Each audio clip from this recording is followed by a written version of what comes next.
This online training course aims to strengthen the capacity of government officials in developing countries tasked with safeguarding lives and providing security to mobilize resources for climate change adaptation.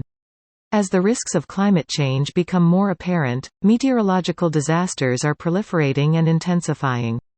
Central and local government officials tasked with safeguarding citizens must develop adaptation plans, strive to develop more durable infrastructure and engage in development activities. In other words, there is a need to invest in disaster prevention to adapt to climate change. However, it is often difficult for government officials in developing countries to understand the risks of future climate change. They find themselves unable to logically explain the need for invest in risk management before any disaster occurs, which has hindered the implementation of adaptation measures. In accordance with the International Standards on Climate Change Adaptation, pursuant to ISO 14090, 14091 and 14092, this material will enhance the capacity of developing country officials to explain the need to invest in risk management before disasters occur as part of adaptation measures, and help them coordinate funds and implement measures for the same. We will also incorporate all relevant policies into climate change times disaster prevention to achieve mainstreaming. This material is mainly to be used by central and local government officials in developing countries. It is also aimed at international organization staff, consultants, and community development staff, spearheading adaptation planning and implementation. This material comprises 5 modules, which are presented in ISO 14090, 14091 and 14092 and based on the principles of adaptation planning, the concept of vulnerability, impact and risk assessments, local governments and communities and how adaptation planning should be implemented. Traditionally, adaptation to climate change is often different in local and social contexts, making it difficult to explain in a more general and universal way.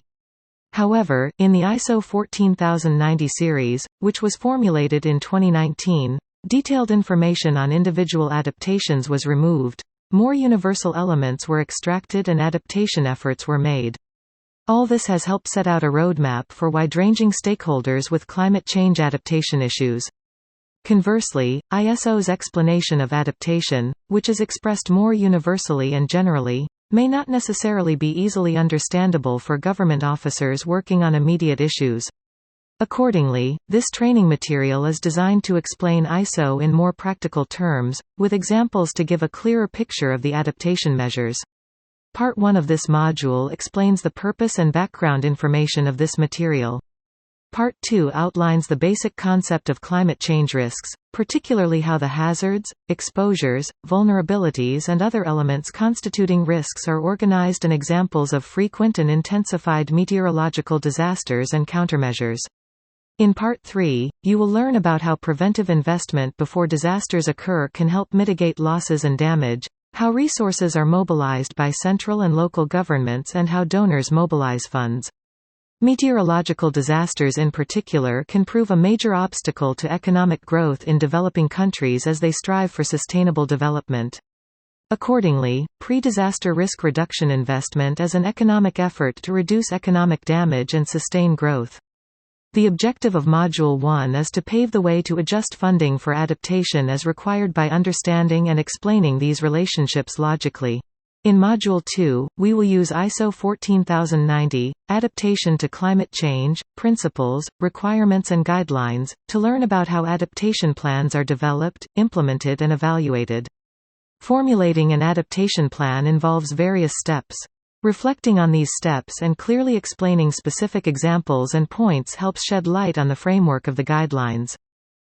In Module 3, we will use ISO 14091, Adaptation to Climate Change, Guidelines on Vulnerability, Impacts and Risk Assessment, to explain the concept of vulnerability and risk as a prerequisite for countermeasures and understand what reducing them will entail. What are the possible meteorological disasters due to climate change in the region? What are the conditions, exposures caused by the disaster? Do we have sufficient knowledge and resources to deal with it?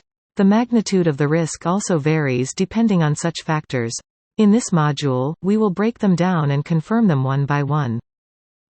In Module 4, we will use ISO 14092, Adaptation to Climate Change, Requirements and Guidance on Adaptation Planning for Local Governments and Communities, for step-by-step insights into how adaptation plans are planned, implemented and evaluated in local regions.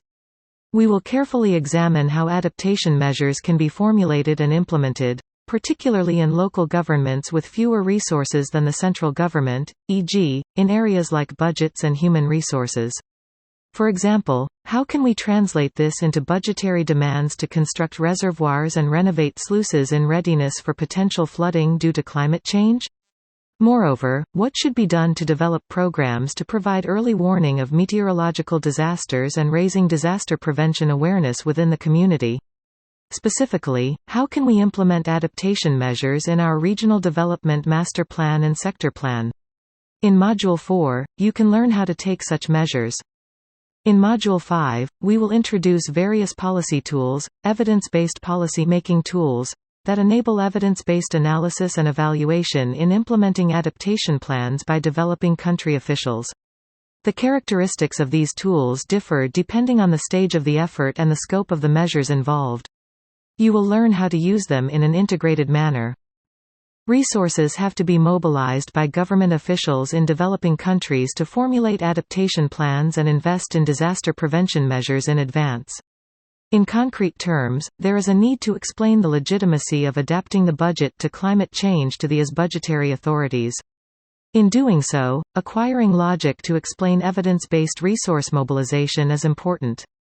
Learning from this material will allow you to do the following.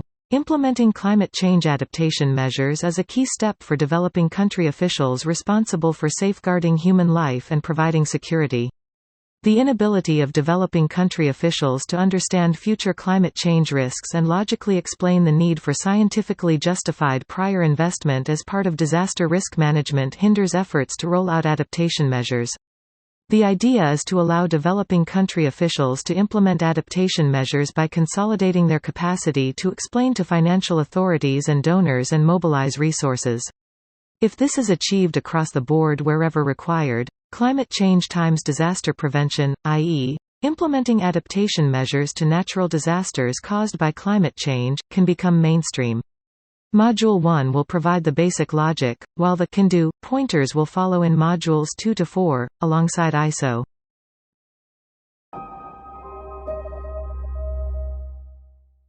Climate change is caused by the increase in greenhouse gas (GHG) emissions from human economic activities. The average temperature of the Earth has risen due to the GHG layer, which accumulates in the stratosphere and causes global warming. Global warming causes previously stable climate patterns to change. As the temperature of the sea surface rises, the evaporated seawater creates clouds in the sky, boosting precipitation. Conversely, elsewhere in the world, changes in the temperature of the Earth cause changes in wind flow and cause rainfall to decline. This climate change is responsible for weather disasters such as rainstorms and droughts, which are intensifying and proliferating. Climate change can be addressed in two ways, namely mitigation and adaptation. Mitigation involves reducing greenhouse gas emissions and minimizing climate change to avoid its impact on human society and nature. For example, this could mean switching to solar or wind power generation with no emission of greenhouse gases by reducing the use of petroleum and coal. Adaptation refers to reducing the number of fatalities and damage to infrastructure caused by meteorological disasters linked to climate change, which are inevitable, even if mitigation is maximized. These include strengthening infrastructure to prevent flood damage and strengthening alert systems. This section describes the climate change risks. These require, in turn, consideration of the following three factors: hazard, exposure and vulnerability. But what exactly do these three things entail? Let's take the example of storm surge damage caused by climate change. As things stand, the hazard indicates the depth at which the coast is flooded by high tides. When a large cyclone is triggered due to the effects of climate change, more and more low-altitude areas are submerged. Next, exposure refers to the amount of socioeconomic value adversely affected by the hazard. For example, if there are many people and houses in low-altitude areas adversely affected and many facilities like ports, the exposure is considered large. Vulnerability refers to the vulnerability to exposure. For example, if you lack any knowledge of disasters and have an early warning system or a crisis management system, you may be vulnerable. In addition, among those exposed, the elderly are more vulnerable because they find it harder to evacuate from high tides than young people. Let's examine one example here. In Bangladesh, cyclones in the Bay of Bengal have gradually begun intensifying and proliferating due to climate change. As the map shows, most of Bangladesh's land area is below sea level, and rising water levels due to storm surges represent the biggest hazard for the people of Bangladesh. It is home to 140 million people as well as socio-economic infrastructure such as industrial facilities and farmland. Accordingly, the population and their property are very exposed to such hazards.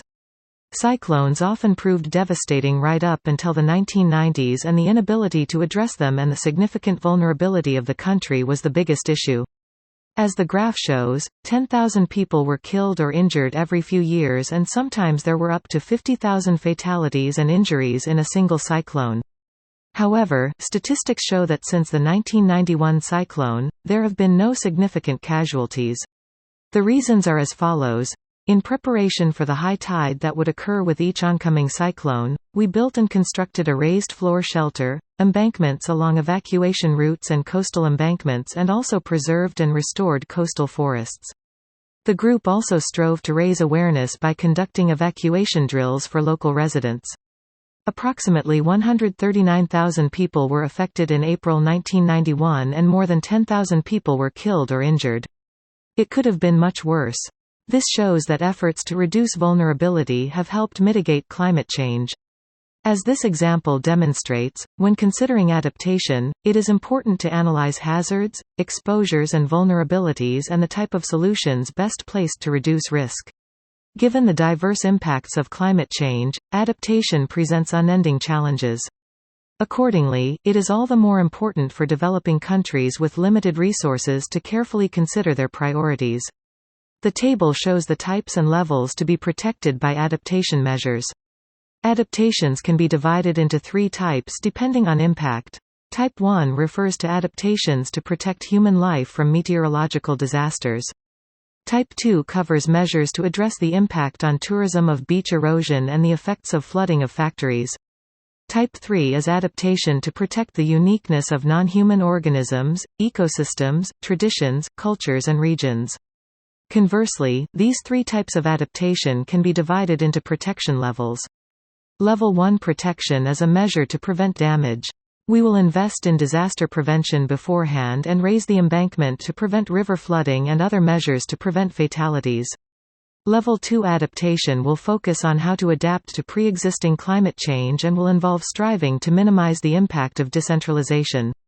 Level 3 changes will involve efforts to transform and reconfigure new industries, such as shifting from agriculture, where income is declining due to climate change and there is no prospect of income increasing, to the livestock industry. During this course, we will consider preserving life our top priority. While the need to protect various values goes without saying, adaptation measures need to be implemented with limited budgets and human resources in developing countries, and protecting human life will be key when prioritizing. Progressive global warming is gradually exacerbating the damage. This graph was published by NOAA in 2020 and shows statistics for weather-related natural disasters that cost over $1 billion. Examining this over an extended period reveals the urgent need to prepare for the most adverse weather conditions caused by climate change. It is important to consider adaptation to climate change, not only as things stand but also with 2030, 2050 and beyond in mind. Doing so means predicting the climate to come after global warming, predicting the hazards that cause adverse weather and predict risks after taking changes in exposure and vulnerability into account.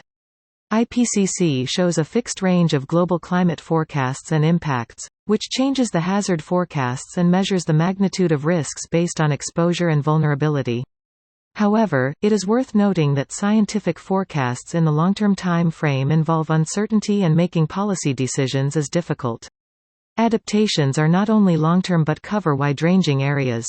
And while Japan has 7 major categories, they may number in the hundreds when further subdivided into small and medium-sized categories. With this in mind, identifying and prioritizing the relevant aspects within the administrative scope you manage is important. Within agriculture, forestry and fisheries industries, rice is declining in quality due to rising temperatures. In response, there is scope to change the variety to one capable of resisting high temperatures or plant the rice at a different time. Moreover, changes to the marine environment, e.g., the seawater temperature, have seen species caught up to now become unfishable. In response, decisions can be made to target different fish species or switch to aquaculture. Within the water environment and water resources sector, there is a risk of drinking water, agricultural and industrial water becoming unavailable due to drought and saline retrospection of seawater. Within natural ecosystems, meanwhile, large-scale wildfires sparked by rising temperatures and dryness have destroyed mountains and forests. Measures taken in advance are required to mitigate such damage. In coastal areas, since meteorological disasters like floods and rainstorms are proliferating and intensifying, hazard maps must be updated and evacuation measures consolidated. In the health field, concerns over poor health arise due to heat and tropical infection, reaffirming the need to improve the medical system and public health measures. In the field of industrial and economic activity, there is a growing need to design stronger and more durable infrastructure with intensified climate change in mind. In public life and urban development sectors, measures have been taken to prevent urban infrastructure and cultural assets from being damaged by flooding and to mitigate any heat island effect to ensure a comfortable urban environment. Selecting measures from these allows us to narrow down the issues and measures appropriate for regional characteristics by referencing priority areas already decided in the National Adaptation Plan. Administrative officials must incorporate these adaptation measures into their development plans. On a national level, national development plans are formulated and nationwide development goals and activities are defined. Within this context, it is positioned that national land will be strengthened by disaster prevention. Leveraging such efforts is how regional development plans in local governments take shape. Climate change adaptation is also positioned commensurate with national efforts, i.e., vertical integration leads to fund adjustment for adaptation measures. For each sector, integrating adaptation measures is another must. In all the aforementioned areas, each department will reflect on how best to adapt to the prevailing circumstances. For example, the chosen rice variety should be positioned as one capable of withstanding high temperatures as part of the agricultural development plan of national and local governments and efforts made to promote planned conversion via pilot projects and subsidy systems. When it comes to developing infrastructure and preventing disasters, hazard maps must be reviewed and building standards improved, taking risks such as floods and storm surges into account. These efforts are called horizontal integration, and adaptation must be incorporated into related fields. For countries and regions, this vertical and horizontal integration will help them acquire budgets related to the plan.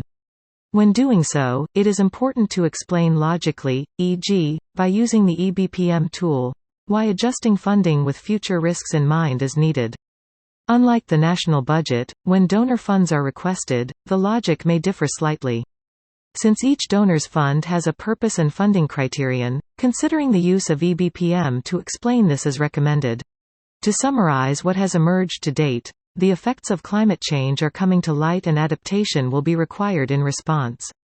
The risks of climate change are classified as hazards, exposures and vulnerabilities and can be mitigated by analyzing their characteristics and taking appropriate measures.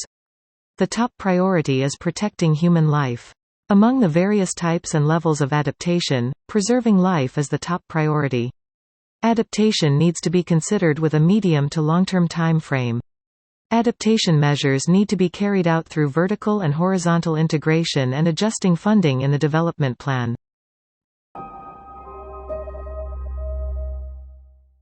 Weather disasters can cause economic growth to stall as developing countries increasingly promote sustainable development. Let's look at this graph. The black line at the top represents economic growth assuming zero disasters. In fact, however, weather disasters such as typhoons, cyclones and droughts are occurring and intensifying due to climate change. The yellow line below shows the trend of economic growth if no prior disaster risk reduction investment is made. Without these measures, the damage from weather disasters will result in economic decline and waste efforts to boost economic growth. The green line in the middle indicates economic growth when pre-disaster investments are made. Any disaster will result in temporary economic damage. However, if hard measures are taken, e.g., to address infrastructure alongside soft measures, e.g., early warnings and hazard maps, this will help consolidate social resilience and boost economic growth.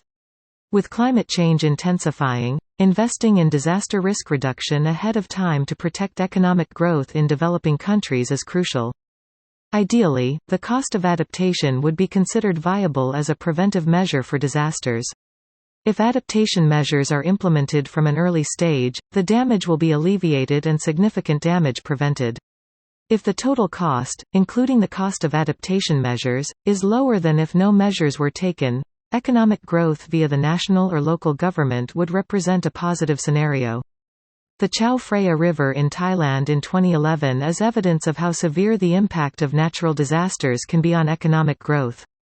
Prolonged rain in northern and central Thailand severely damaged the industrial area of Ayutthaya and the capital city of Bangkok, which were shut down by flooding. The World Bank estimated losses from the Thai floods in terms of physical assets and production and income to be about $45.7 billion, of which manufacturing costs comprised $32 billion. In 2011, Thailand's economic growth declined from 3.7% to 2.4%, reflecting the significance of this damage. However, since Thailand has taken certain measures, it was assumed that without any pre-disaster prevention investment, it would achieve a GDP of 4%, but 2.4% is now considered a more realistic figure.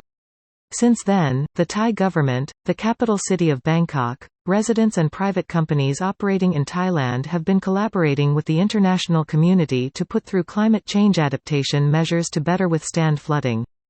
In Pakistan, mountain downpours and flooding of the Indus River have claimed many lives and decimated the economy. Repairing the damage caused by the Indus River floods in 2010, which have sparked intermittent natural disasters over the past 20 years, required $8.7 billion.